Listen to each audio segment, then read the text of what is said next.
hongera basi. Japo kwa uchache tueleze namna gani mnafaidika na hii. Kuna watu nimepishana nao airport wakasema wanatusubiria na sisi tuende. Lakini sisi bado tuko Pemba mwanangu. Bado tuko Pemba. Niambie, Zimamoto ametupa changamoto kidogo na tumeweza kufuzu hatua ya finali kupitia mikwaju ya penalty, water performance kwa Abu Talib Msheri. Kipi unacho cha kuzungumza hapa?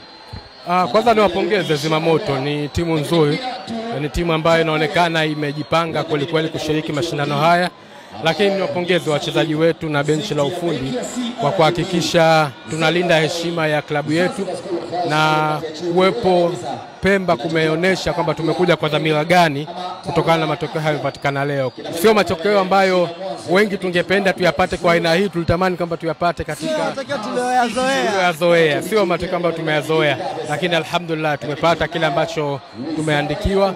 Wananchi wamefurahi wa Pemba, naamini finali wananchi wa Pemba, Unguja hapa na Tanga kwa boti ni dakika 90 watakuja kwa wingi, lakini watakaotoka upande wa Dar es Salaam na mikoa karibu watafika kwa wingi kwenye uwanja huu, uwanja mzuri, uwanja mkubwa, uwanja wa kisasa kabisa ambao tunaona serikali ya mapinduzi ya Zanzibar chini ya Dr. Hussein Ali Mwinyi imewekeza fedha nyingi katika kuboresha uwanja hii. Tuje wa Tanzania tushuhudie finali bora kabisa katika uwanja huu.